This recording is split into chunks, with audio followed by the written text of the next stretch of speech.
Hello, campers. Grab your marshmallows and gather around the true crime campfire. We're your camp counselors. I'm Katie. And I'm Whitney. And we're here to tell you a true story that is way stranger than fiction. We're roasting murderers and marshmallows around the true crime campfire.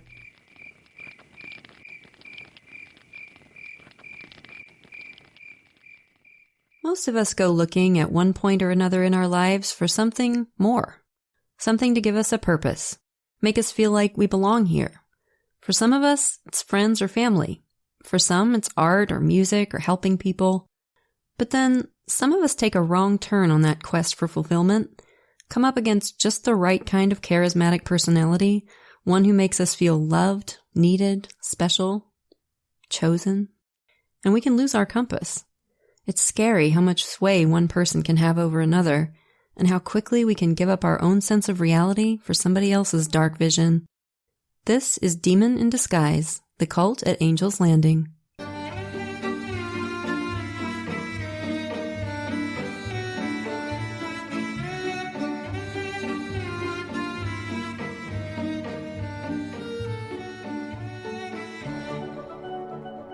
So, campers, we're in Wichita, Kansas, 2003.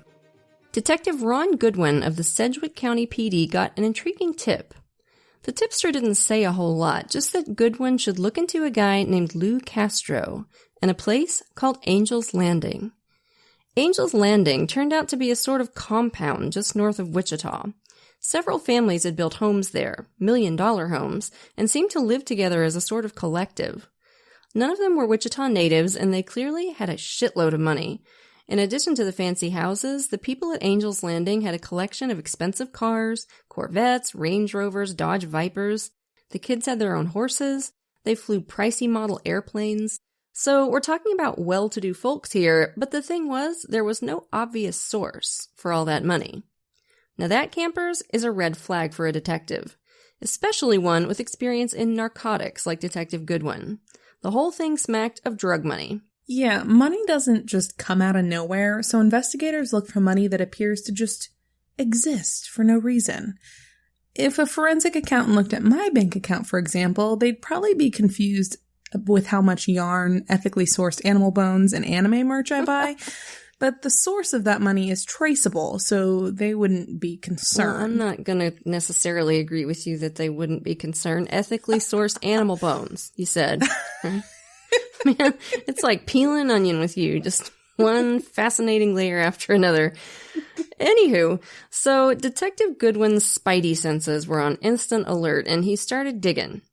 On paper, the homes and acreage at Angel's Landing were in the name of a woman named Patricia Hughes, but the scuttlebutt around town was that the leader of the group was this guy Lou Castro, the one the tipster had mentioned. Castro was flashy, driving around town in his zippy little sports cars, sometimes giving a lavish donation to the city, and nobody seemed to know where he'd come from. And another odd thing, all those expensive cars had vanity plates, and they all said Angel. Angel 1, Angel 2, all the way up to Angel 8. Angel's Landing. What was the angel thing about? Detective Goodwin started to feel the hairs on the back of his neck stand up a little bit. There was something kind of culty about the whole thing. He didn't have any proof of that, obviously. It was just a feeling. You know, it's very vindicating to learn that our opinions on vanity plates are supported by law enforcement. Yeah, definitely. But let's put a pin in that for a bit and talk about a couple of kids named Sarah and Emily. In 2001, Sarah and Emily were 16 and 10 when their mom, Jennifer Hudson, met Lou Castro. Jennifer was a real estate agent. She met Lou and his best friend Patricia Hughes when they came to her for help finding a parcel of land outside Wichita. They and some of their friends wanted to build homes there together. Jennifer was fascinated by Lou and Patricia, or Trish, pretty much from day one, and soon their relationship progressed from business to friendship. And then, one afternoon, driving Sarah and Emily home from school, Jennifer suddenly said, "Hey, so what do you think of Lou? Don't you think he's pretty special?" Emily said, "Sure, he seemed nice." And then Mom Jennifer launched into a bizarre speech. Lou was very special, she told them. In fact, he was a seer, which meant he could tell the future. He could heal people and animals. He could even bring people back from the dead. Well, why could he do all this stuff? Well, Lou wasn't really human. He was an angel, and Lou Castro was just his current body. Now, Jennifer had always believed in angels, and she'd always taught Sarah and Emily that they were real and that they lived among us humans to watch over and protect us. She'd say, angels are living among us. So the stuff about her new friend Lou was surprising, not exactly what you'd expect to come out of your mom's mouth as she's driving you home from school, but it wasn't completely out of character for her. And when you're a kid, you tend to believe whatever the adults in your life tell you. So Sarah and Emily were skeptical at first, but when they saw how completely their mom accepted Lou's powers, they came to accept it too. And I mean, when you're a kid, what could be cooler than being friends with a legit angel? It would be like knowing Superman or something. Absolutely. Jennifer wrote in her diary about her growing fascination and friendship with Lou. She said, "The first time I met Trish, Brian, and Lou, their innocence, trust of people and situations was a little alarming to me. I began to sense that I needed to watch out for them more than I did for other people. It was like I developed an instant bond or connection, with my sole purpose being their protector." Brian was Trish's husband, by the way. So when Lou and Trish invited Jennifer to move to the new compound with them, she was enthralled with the idea, especially since they were calling it Angel's Landing. So Jennifer divorced her husband, packed up her girls, and followed her new guardian angel. God, this is obviously an extreme case, but you'd be surprised how often people just lose their damn minds and do shit like this. I don't know if it's a midlife thing. Like, when we were talking about this earlier, it didn't sound like you'd had anybody go quite off the rails like this in your life, but no. Give it about 10 or 12 years, and I'm telling you, I personally have known several people who, after a lifetime of just being perfectly normal, non-bug nuts individuals, suddenly up and did shit like, for example, secretly quit their job and leave their wife of 15 years to go start a new life as a yogi, and this dude had barely even done yoga. Like, it's not something he was practicing his entire life. It's just the weirdest shit I've ever seen. He just randomly decided this is what he was going to do with his life. Or get so caught up in a multi-level marketing scheme that they alienate all their friends and blow their life savings secretly, again, behind the husband's back on materials. This one has happened to people I know. That's not... Yeah, those MLMs are like, that's how they get you. God. Don't get us started. Randomly decide their husband must be cheating on them with one of their friends, which he absolutely wasn't, and demand a divorce with like zero evidence. Decide out of nowhere that they want to become a professional dominatrix and have an open marriage. Just all kinds of wild stuff. And you say, I'm an onion. You have all these crazy friends. Well, I didn't say they were friends. I said they were people I know. Okay, that's fair. But that's fair enough, yes. Jennifer's husband was baffled and devastated. Yeah. And he didn't want to be separated from his daughters, so he packed up too and moved to a house not far away from Angel's Landing. For Jennifer, this was a new beginning, a chance to be part of something magical and special. She had a ready-made new family, too. She wrote in her diary, "Trish used to say, 'You can't choose your family, but that's what we did. You could come with us.' I thought she must be joking, but I was amazed at myself because that's exactly what I was thinking as I stared at each one of them." For Sarah, the 16-year-old, it was all a little less romantic.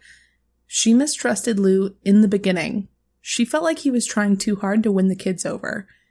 And just, hey, like a note, perhaps create an environment where your kids feel comfortable telling you when they don't like someone. Their voices matter too. Yeah, and it reminds me a lot of Karen Reinert in season 1, the 11-year-old who immediately figured out that her mom's new boyfriend, Bill Bradfield, was a phony. I mean, Sometimes kids can be pretty perceptive. Yeah, they're not quite socialized in shutting down the alarm bells. It's an important tool for kids to have, and it's a pity that Sarah didn't feel like she could tell her mom. Yeah. But if Lou didn't win Sarah over right away, both the girls adored his best buddy Trish, and it was quickly obvious that Trish was sort of the head mom of the compound. She and her husband Brian were fun, super friendly, and social, and Trish was a born nurturer. She'd been close with Lou since they were kids, and if anybody had doubts about Lou's claims, that he was an angel, that he was 1,000 years old, that he had the ability to predict when you were going to die and bring you back afterwards if he wanted, Trish would reassure them. She'd witnessed Lou's powers firsthand.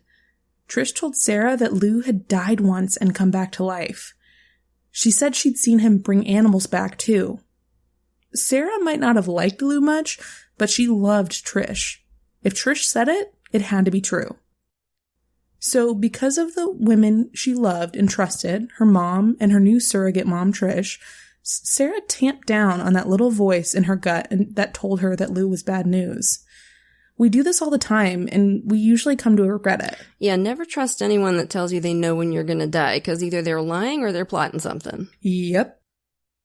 And there were perks to living at Angel's Landing. Lou threw a lot of money around. Their new house and the houses where Lou, Trish, and Brian lived were amazing. They had a big, beautiful swimming pool. Everybody had fancy cars. The kids got literally anything they wanted.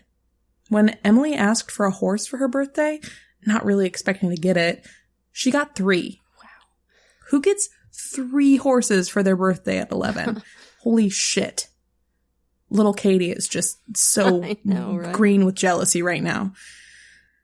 And there were puppies and kittens to play with too, and ATVs to ride, and Lou's state-of-the-art model planes.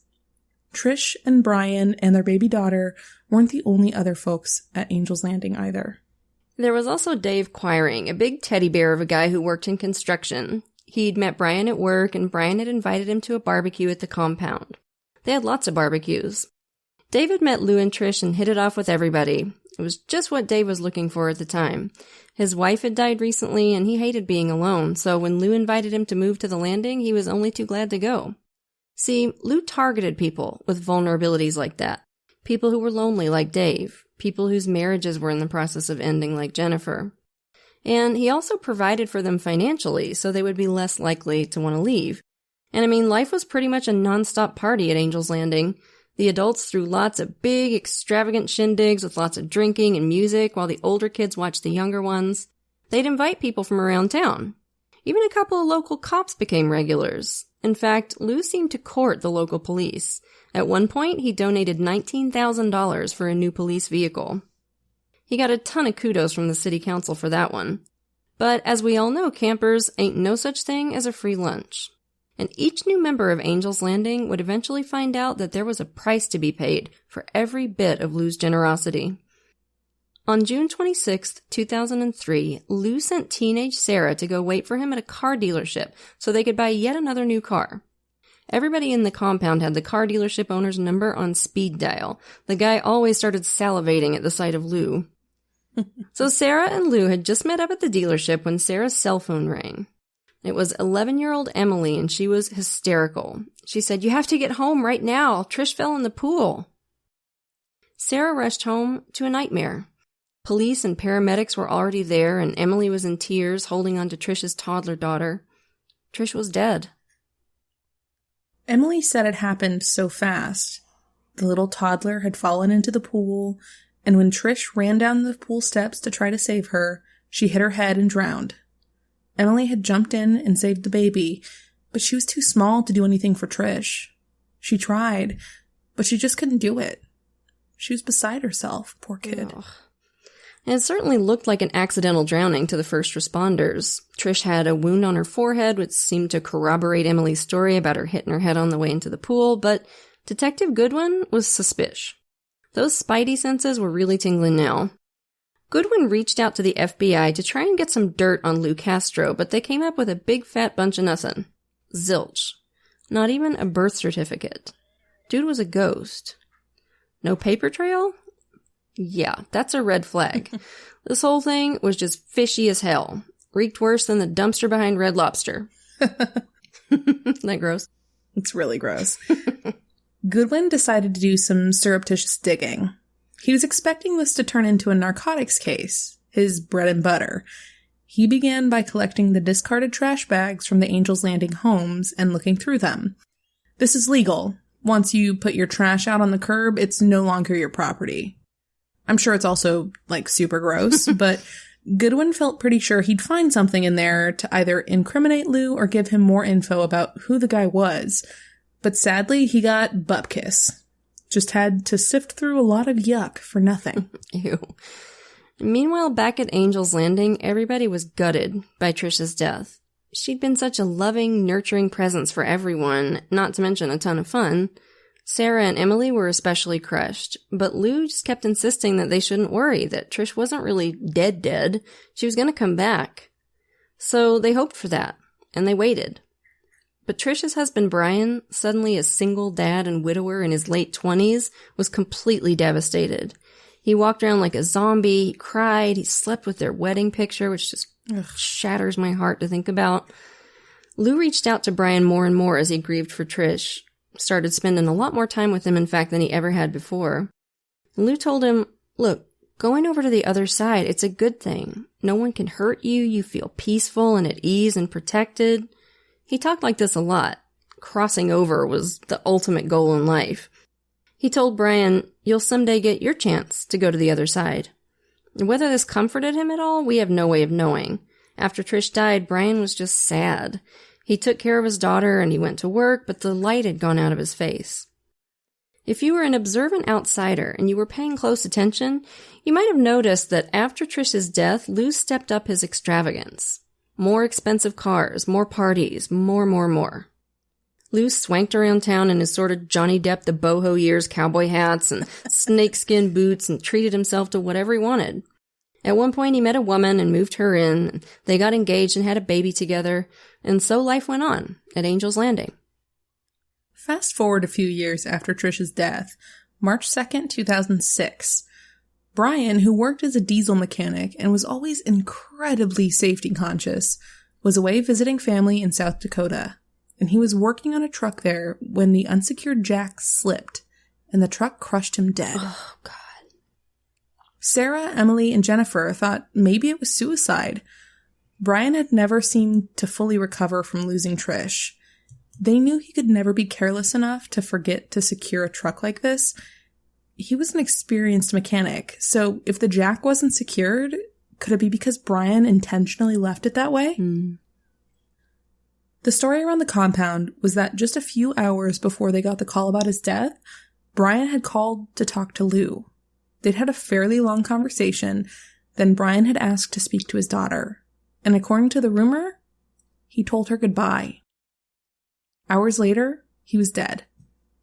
Wow. To Detective Goodwin, who was still keeping an eye on Angel's Landing, the death of Brian Hughes was just one more creepy thing to add to Lou's scorecard. Either this guy was the unluckiest person on Earth, and the people he cares about keep dying, or he was involved somehow. Goodwin looked into the backgrounds of all the Angel's Landing residents, and he found an interesting little tidbit of information. They all had substantial life insurance policies. Trish's had been for $1.4 million, with Brian as the beneficiary. Brian's beneficiary? Angel's Landing. Would you look at that? He noticed that every 2.5 years or so, Lou's bank account would start to dwindle a bit. And then, lo and behold, someone at the compound would have an accident. And magically, Lou's financial situation would be peachy keen once more. He thought about all the angel imagery, those vanity plates that said Angel 1, Angel 2.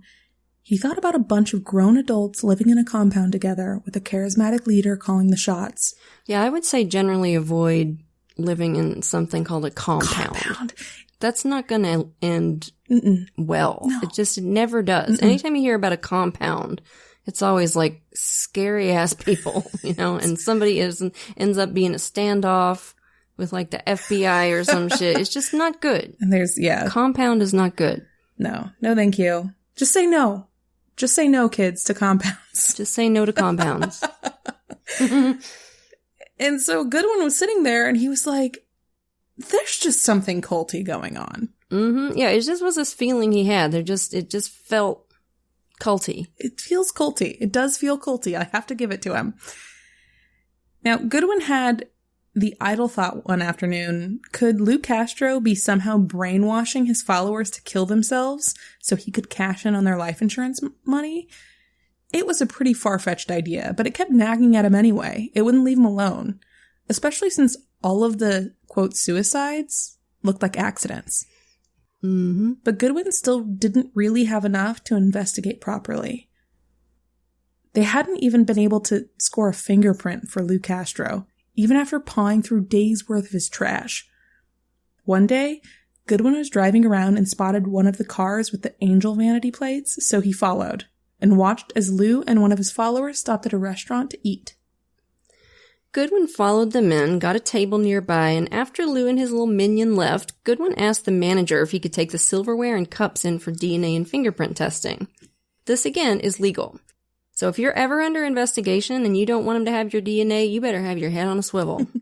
That's all I'm saying. Wear gloves, burn your trash, and always assume you're being followed. Mm-hmm. Trust no one. The truth is out there, Scully. Unfortunately, though, the lab couldn't get a single damn fingerprint or any usable DNA off any of the stuff from Lou's lunch.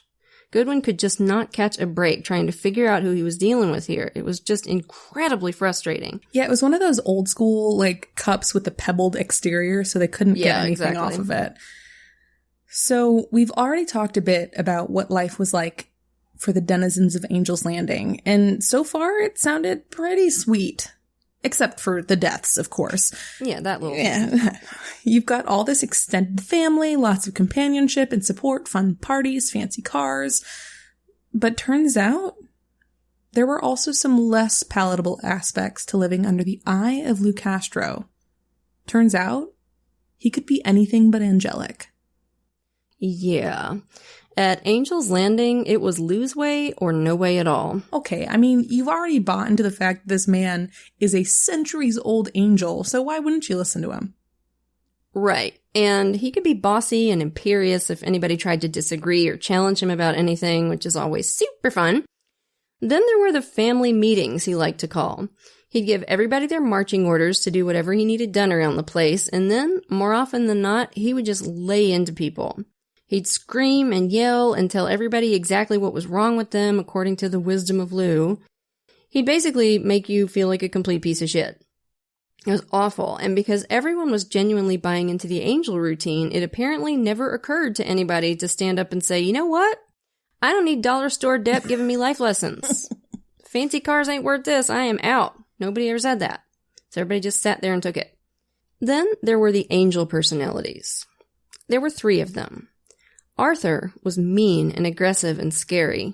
When Arthur inhabited him, Lou would get a look on his face that people described as demonic, evil. He had this cold, sadistic smile that would snake across his face while he said the kind of stuff that just cut you to the quick. And not just to the adults, the kids too. Daniel was the kinder one, the most angelic of the angels. And then there was Amber. Amber was the angel of death. She knew when people were going to die. She'd stare at you without blinking as if looking directly into your soul. Yeah. One of the worst things the angels did was threaten to take you to purgatory, where your soul would be stuck in limbo forever. If you disobeyed Lou, Arthur would come out and threaten you with eternal torment. Pretty damn good incentive not to disobey, I bet. Sarah and Emily have since said that the thing about the angel personalities was, when they yelled at you or threatened you, it wasn't Lou who was doing it. It was the angels. So later, when the tantrum had passed, Lou would apologize profusely and comfort you. Oh no, honey, I'm sorry Arthur scared you, and etc., etc. So, they feared Lou, but they loved him too. The angels were scary, but they were also a big part of his magic, part of his enormous power over the people around him. And I mean, when you take all the angel woo-woo out of it, that's pretty much exactly the dynamic of an abusive relationship. Oh, sure. I mean, despite having the least angelic names on the face of the planet... I know, Arthur, for God's sake. Amber. The personalities were just a stroke of fucking genius for him. Yeah. It gave him both deniability and authority. He could so eat his cake and have it too. Very Machiavellian, actually. It really is, yeah. He's definitely an evil genius in that respect. And sometimes teenage Sarah got rebellious, as teenagers tend to do, and dared to suggest that Lou might not be right about absolutely everything. How dare. And how did his divine childliness react? Well, obviously he would scream at her. Sure. Well, that's in the Bible right after love thy neighbor. Oh, yeah. Scream at teenage girls for acting like teenage girls. Amen. Amen. I suspect Lou always sensed that Sarah didn't entirely buy into his bullshit, at least not as much as her mom and little sister did. I think he knew she loved him, because they all did, but she was a little bit wary of him too. Her worship of him was not absolute, and man, a narcissist can sense that a mile off. Oh, yes. because he was a lot harder on her than he was on anybody else in the compound. He used to tell her she was broken. Now, coming from a divine being, that hurts. Hurts coming from anybody. And when a kid gets told that over and over again, they eventually start to believe it. But Lou assured her that he could fix her. He said, "You can either be broken for the rest of your life or I can fix you. It's the only way you'll be able to get married and have babies." Now, I have a feeling you've already sensed this based on what I just told you, but I want to throw a content warning out for this next part because we're about to get into some talk about sexual abuse. Now, we're not going to share any details, just the basics, but we understand if you need to skip it. And it's going to pop up, unfortunately, off and on for the rest of the episode, but as I said, we won't get into any specific details at all. So, when Sarah was 17, was when Lou Castro started sexually assaulting her. After the first time, Sarah asked him, "Am I fixed now?" And Lou said, "No, you'll never be fixed. I'll always have to have sex with you to keep you fixed." And he said almost casually, "If you ever tell anybody what goes on here, I'll make your worst nightmare come true. I'll kill your dad." Sarah had always been a dad's girl, so she was just petrified at the thought of that. He's just a subhuman piece of shit, ain't he? I can't even tell you. He is a disgusting waste of space and air. I think we need to invent a new device to deal with this one. Oh, yeah. Like a combination wood chipper guillotine, maybe. Mm-hmm. Anything else would be too good for him, I think. Absolutely. I like that. Wood chipper guillotine. It gets worse, campers. It's unclear if Sarah realized it at the time. I don't think she did. But she wasn't the only one he was abusing. Almost from the time they arrived at Angel's Landing, he had been abusing Sarah's younger sister, Emily, too. He told her he had to do it in order to survive. Angels had to have sex with pure young girls in order to live. Oh, God. He made it seem like a huge honor. It was a way for Emily to help him with his important mission here on Earth. And Emily? Well, she loved Lou. She believed in his powers. She didn't like what happened behind closed doors of his bedroom, but she wanted to do what she could just to help him. Bless her heart. Meanwhile, when he wasn't abusing her, Lou treated Emily like the princess of the compound. She was his special favorite, and everyone knew it.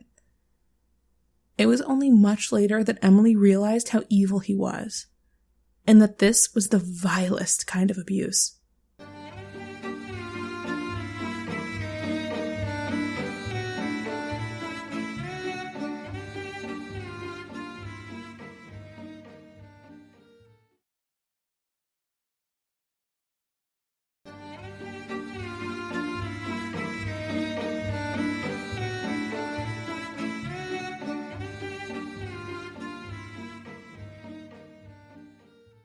Where the hell their mom was for all this, I have no idea. That hasn't been entirely clear in any of the sources that we have used for this. Mm-hmm. The sisters have said that at the time they felt like Lou was really good at hiding the abuse and that none of the other adults knew, but I find that really tough to swallow. I mean, Emily says there were a lot of nights when she slept in his bedroom with him. Like, how did her mom not realize that when she's 12 years old? But, of course, her mom literally believed he was a divine being, so maybe it just never occurred to her that anything bad could be going on. I don't know, but I'm telling you, I'm mad about it. Just a note, again, parenting advice. There's no reason an adult needs to be alone with your child. Period. Oh, no. Nope. Absolutely not. I'm sorry. I don't care what your relationship with that person is. They don't need to be alone with them. Fuck off. No. You can tell I'm mad because I'm pissed. So, very much on purpose, I'm sure, this began to drive a wedge between the two sisters. Sarah didn't understand why she was treated so badly while Emily was, seemingly, treated so well. Distance grew between them until they were barely talking at all. And child abusers do that a lot, actually.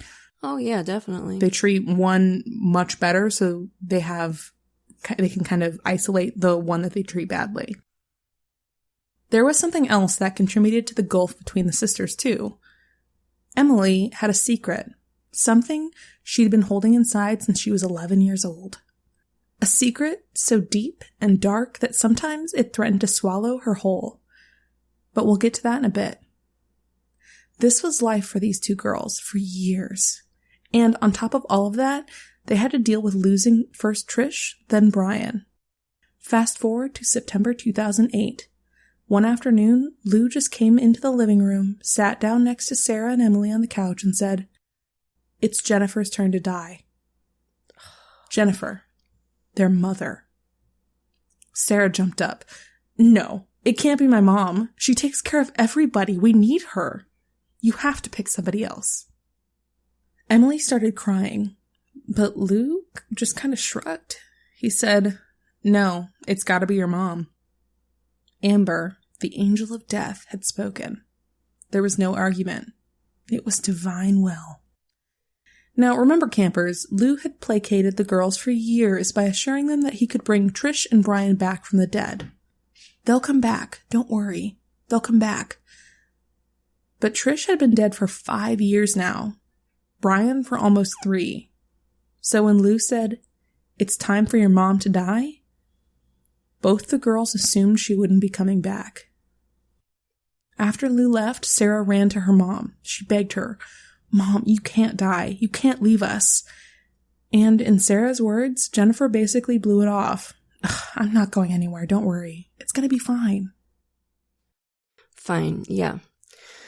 Well, a day or two later, on September 22nd, 2008, 911 got a flurry of frantic calls from drivers who had just witnessed a woman in an SUV cross the center line and drive full speed head-on into a dump truck. The witnesses all said the same thing, that there's no way in hell the woman hadn't seen the truck. It looked like she'd driven right into it. On purpose. It was Jennifer Hudson, of course. Her car was totaled, and she was pinned underneath the steering wheel. When first responders got there, she still had a faint pulse, but she was pronounced dead soon after. I haven't been able to find out what happened to the dump truck driver. I hope they didn't die too, but I don't know for sure. That wasn't in any of the sources that we used. Back at Angel's Landing, Lou told Sarah, "Jennifer's been in a car accident. She's dead." But he wouldn't give her any more detail than that. Sarah stormed after him as he tried to walk away. She said, "What did you do to my mom?" But of course, Lou wouldn't tell her. When Detective Goodwin got wind of Jennifer Hudson's accident, it hit him like a frickin' wrecking ball. This was exactly what he'd been afraid of, that somebody else was going to die, and he quickly realized that the pattern he discovered years ago, that someone from the compound died every 2.5 years or so, had held. It had been 2.5 years since Brian Hughes' death. Lou's bank accounts must have been running low again. When he checked, he wasn't the least bit surprised to find out that Lou was the beneficiary of Jennifer's hefty life insurance policy. So here we go again. Can you imagine how horrible this would be for a detective? Like, you know perfectly well what's going on. It's obvious that this little cowboy hat wearing shit goblin is either murdering people or coercing them to suicide. It's obvious he's doing it for money, and there's fuck all you can do about it. Because not only can you not find any hard evidence against the prick, but you can't even seem to identify him. You know his name's not really Lou Castro. You can smell sleaze all over him, but you don't know who he really is. And the group at his creepy little compound is so insular that you don't have a prayer in hell of getting anybody to talk to you. Just, ugh. But he wanted to habeas grab him so bad. So poor Goodwin and his partner were determined not to give up. And they decided to try yet again to get this fucker's fingerprints. And they came up with, I think, quite a smart little ruse to do it.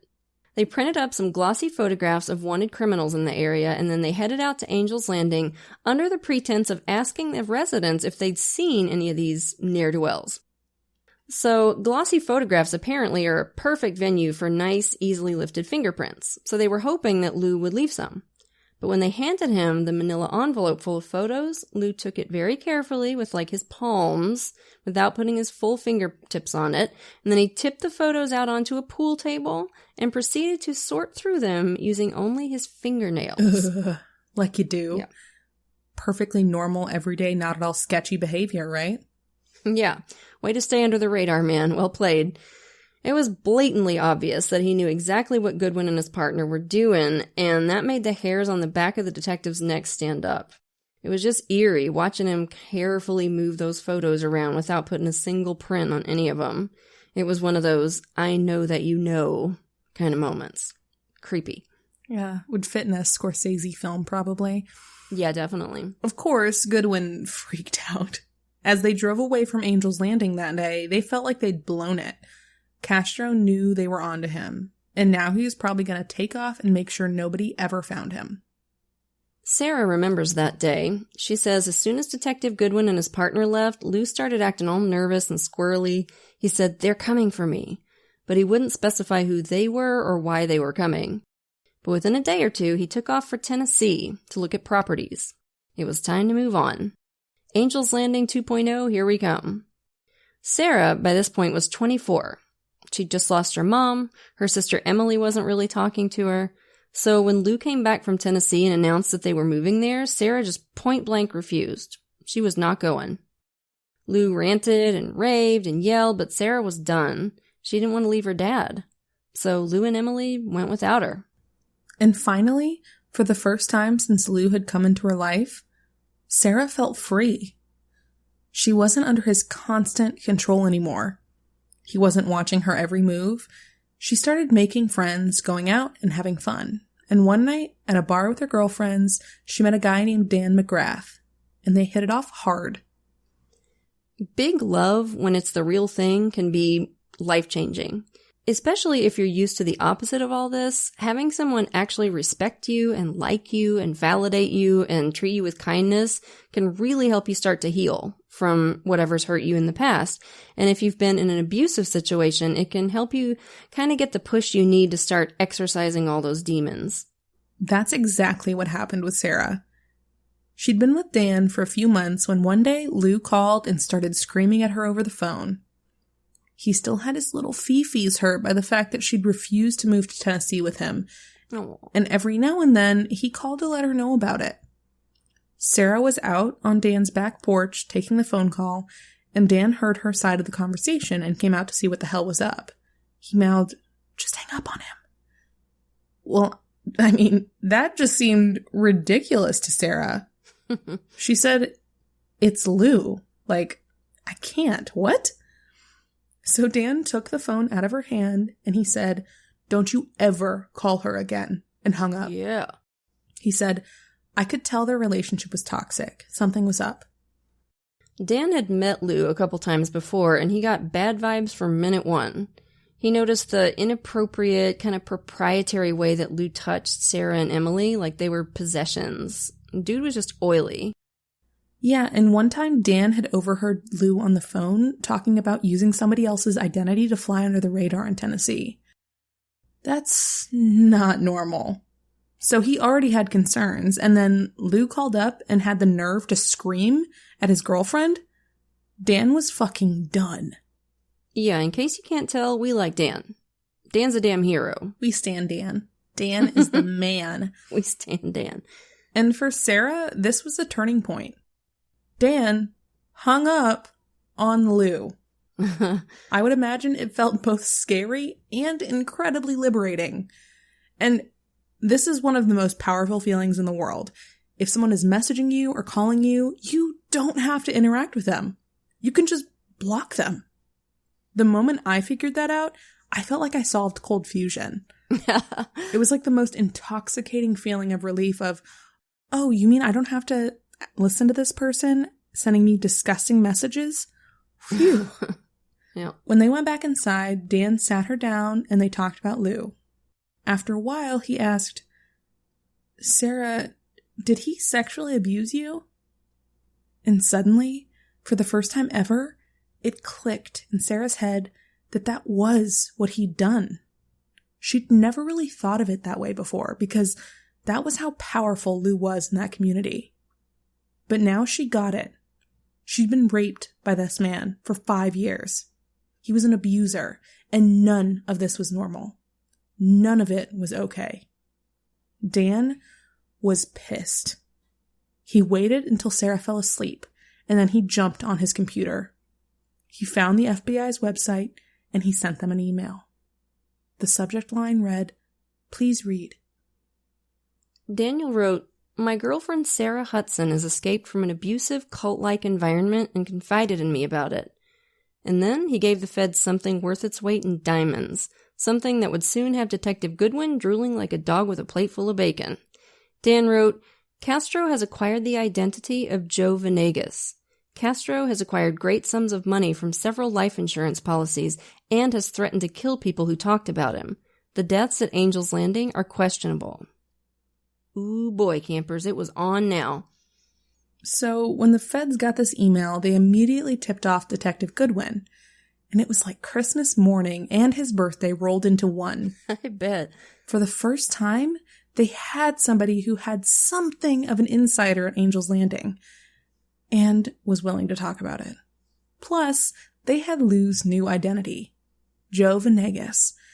So Goodwin checked on Lou's bank account and he found that the funds had recently been transferred to a bank in Tennessee, to an account held by one Joe Venegas. Can't y'all just hear the hunting horn blowing here and the hounds baying? The chase was on. Goodwin pulled the security tapes from the Tennessee bank for the day that Venegas' account was open, and kablamo! There was the artist formerly known as Lou Castro, opening a bank account under a fake identity, aka committing a nice, fat, juicy old federal crime right there on camera, with poor Emily standing right next to him, by the way. And by now it had been about 2 years since Jennifer's death, so Goodwin knew it was about time for the next one. They got to this asshole just in time. They got a search warrant and showed up at Lou/Joe Venegas' fancy new house. Lou answered the door holding his cowboy boots, about to head out for the evening. Yeah, not gonna happen, Pooh, because it is habeas gravis time. And now, hallelujah, Goodwin could finally get his flippin' fingerprints. Like 7-8 years into this thing. So they printed our boy, they ran the prints through the system, and well, they got a hit. Lou Castro, aka Joe Venegas, was an ex-con named Daniel Uribe Perez, and he was wanted in connection with a child sex crimes case in Texas from 1997. Between 97 and 2002, he'd collected a group of followers and had regular access to young girls. Gross. For now, they charged Lou/Daniel with aggravated identity theft and social security fraud. He got 2 years for that, and that gave Goodwin some time to keep digging into the accidents at Angel's Landing. But he knew that in order to put this ass basket behind bars where he belonged, like forever, he was going to need cooperation from at least some of Lou's followers. He reached out to Sarah first, and she came in willingly. She'd already made the leap that people in cults and other toxic, insular communities all have to make before they can start to move on in their lives. And she trusted Goodwin immediately, and they're still friends apparently, which I think is kind of sweet. Aww. And in a 4-hour interview, Sarah laid it all out. Everything she knew about Lou, everything he'd put her through personally. It was rough. She also told Goodwin something she'd kept close to her chest before now, that one of Lou's manipulations was to try to get Sarah to videotape young girls at the pool parties, like while they were changing and stuff. God. And when Sarah refused, he would punish her by sexually abusing her. Emily came in next. The detectives knew that she'd been the one to call 911 on the day Trish Hughes died.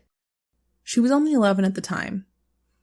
Now, Emily told Goodwin one hell of a story.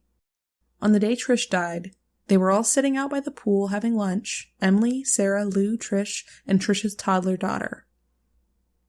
Everything was normal, bright, sunny day, until Lou sent Sarah to drive to the car dealership. "I'll meet you there in about 20 minutes, he told her. Once Sarah was gone, Lou got quiet, serious. Then he said, "I had a vision from God. It's Trish's time to die." Emily started to cry, and Trish comforted her, which I find astonishing. And Lou said, "Hey, don't worry, she'll come back, remember? I can bring her back before long. But right now, it's her time to cross over to the other side." Trish got up from the table and walked out onto the diving board. And Emily, still crying, followed her. Trish said, "Don't cry, it's going to be okay," and hugged her right there on the diving board. And then Lou handed her Trish's daughter and said, "Go wait in the pool house. You can play with the kittens in there. I'll come get you in a minute." And in a complete fog, Emily took the little girl into the pool house, and they sat there playing with the kittens, and after a few moments, Emily heard a splash, then a scream, and then nothing. And a moment later, Lou came into the pool house. He was wet, disheveled, panting a little. He looked kind of sad.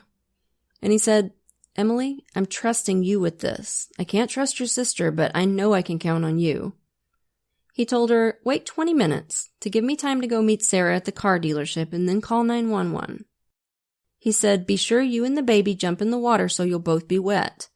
And he told her the story she should tell, that the baby fell in and Trish hit her head running down the pool steps to save her. Emily, 11 years old, having just lost her second mother, a woman she loved like family, did as she was told. And she held on to that secret for years. Goodwin later found out that Trish Hughes had been planning on leaving Angel's Landing and moving back to Texas to be closer to her mom.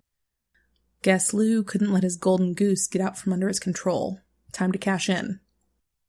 Trish seems to have been willing to die that day, but Lou had most definitely made it happen, as his wet, disheveled appearance at the pool house proved. Finally, after years of chasing this creepy bastard, Detective Goodwin was closing in. And as he continued looking into our boy's past, Goodwin dug up yet another bombshell.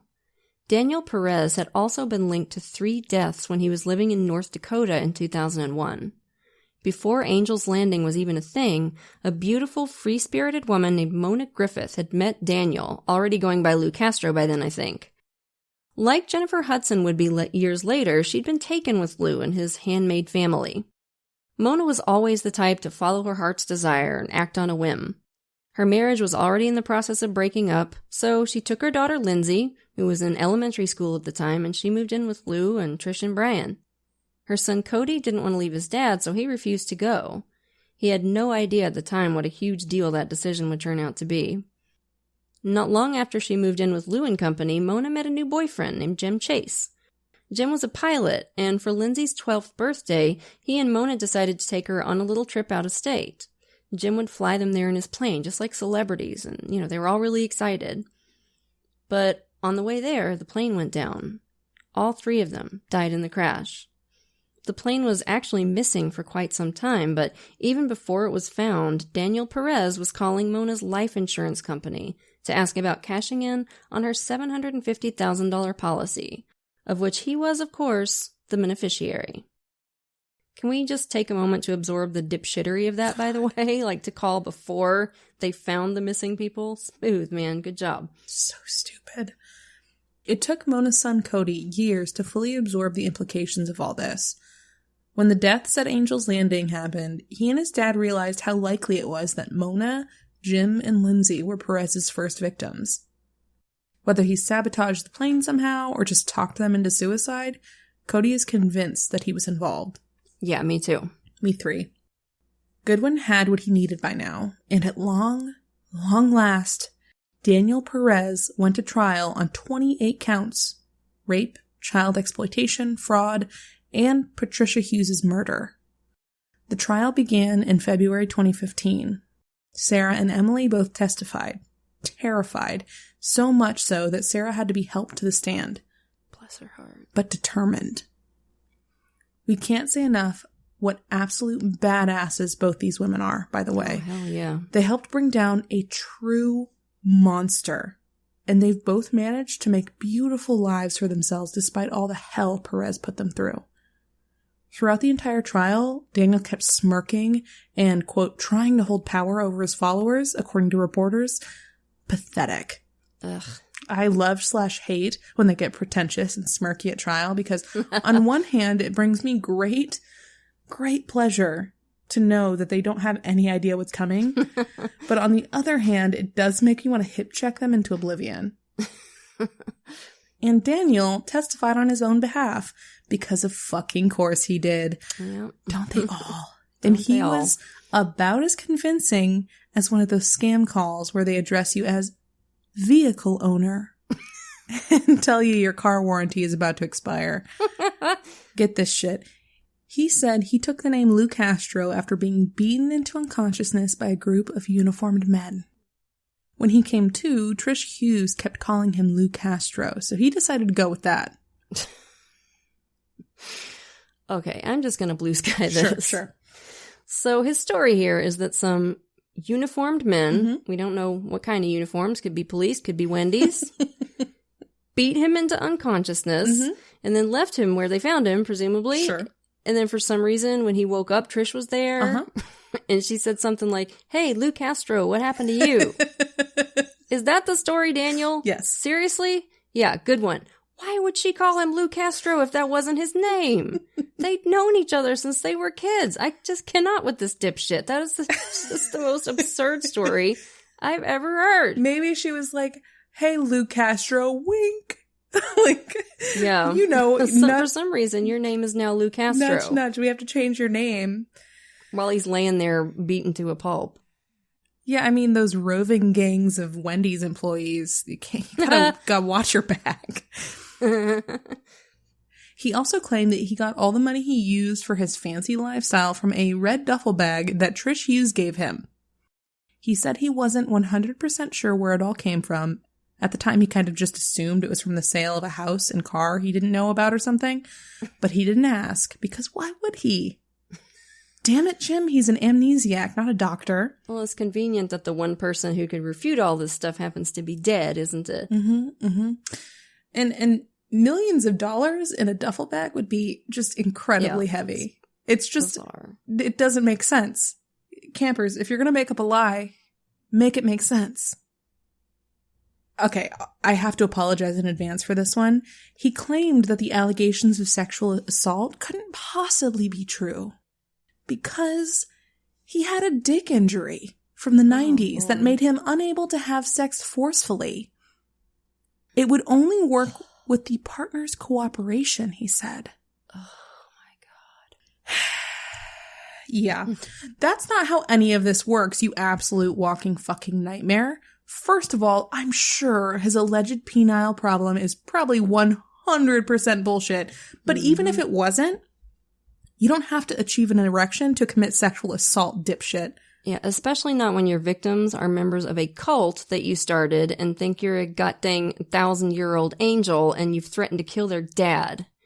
And one of them already watched you kill somebody else. Just, you know what? Die in a fire, my guy, and I mean that sincerely. Oh, and it gets better. Perez said that when he told his followers he was a seer, they misunderstood. He, of course, didn't mean that he could see the future. That would be crazy. He just meant it as a metaphor. You know, a metaphor. Oh, I see why they were confused. That explains everything. Uh-huh. Yeah. We should really just let him go. He also said that when he said he was special, he just meant that he'd had special education. Like, ooh, an ableist pedophile rapist. Everyone check your gutter slime bingo cards. We are definitely playing gutter slime bingo one of these days. So much. And of course, he never said he could bring people back to life. That's absurd. Angel's Landing was not a cult. They were just a bunch of friends that liked, as he said, watching a lot of movies together and having fun pool parties. That's all. Come on, guys. Jeez. At the trial, the woman who had accused him in Texas in 97 showed up to testify. She said that when she first reported the crime at age 14, the police acted as if they didn't believe her. It's just charming. Love that. It's lovely. You love to see that. Love that from our law enforcement professionals. And she said he'd told her he had special powers and would kill her family if she told anyone what he'd done to her. Seems like this may have been the dry run for all the shit he'd pull at Angel's Landing a few years later. Yeah. She was later told that Perez had gone on the run and died somewhere in Mexico. And clearly he'd managed to slip away into his new identity completely undetected. And this is flippin' bananas. About 10 years later, this woman's mom moved to Wichita, just totally by coincidence. And one day she was checking out a yard sale in her neighborhood and she saw him. Daniel Perez, the man who assaulted her daughter in 1997. The man who was supposed to be dead. And right as she realized who he was, their eyes met. And he immediately recognized her, which I'm sure made her blood turn to ice. And he got the hell out of there, and she thought about calling the police, but she just didn't think anyone would believe her. So she didn't.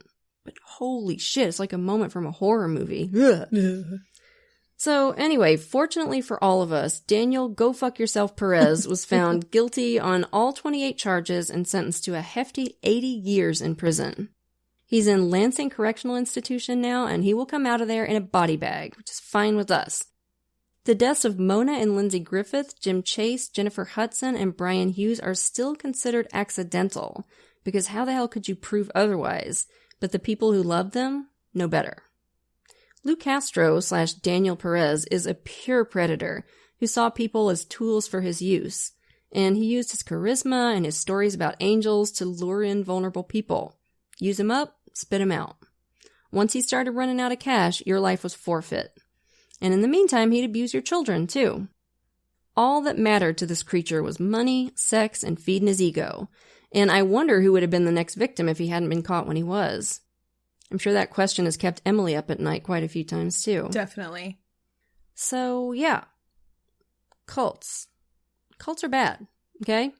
If somebody tells you they're an angel, or a prophet of God, or an alien, or a deity of any kind, or a spokesperson for a deity of any kind, they are either in need of serious help, or they are lying to you. And they're probably lying for really bad reasons. One of the things I've learned in my 43 years on Earth so far is that nobody has it all figured out, okay? Nobody can tell you the answers to all the big questions in life. Nobody else can hand you a purpose. We're just all figuring this shit out as we go along. So if somebody pretends to know all the answers, be very careful around that person. Or better yet, just walk away. Because more often than not, what's actually going on behind that beatific smile is a big bag of hot nonsense and a whole bunch of gross, manipulative motives. Greed, sexual perversion, an ego the size of Mount Hood, whatever. But it won't be anything good. And it will not lead you to enlightenment, I promise. So that was a wild one, right, campers? You know we'll have another one for you next week. But for now, lock your doors, light your lights, and stay safe until we get together again around the True Crime Campfire. And we want to send a shout out to a few of our newest patrons. Thank you so much to Shannon, Kelly, Rebecca, Donna, and Jen. We appreciate you to the moon and back. And if you're not yet a patron, you're missing out. Patrons of our show get every episode ad-free at least a day early, sometimes more, plus an extra episode a month and a free sticker. We've also got these rad enamel pins while supplies last for patrons in the $5 and up categories. So if you can, come join us. You can follow us on Twitter at TC Campfire, Instagram at True Crime Campfire, and be sure to like our Facebook page. If you want to support the show and get access to extras, please consider becoming a patron at patreon.com/truecrimecampfire.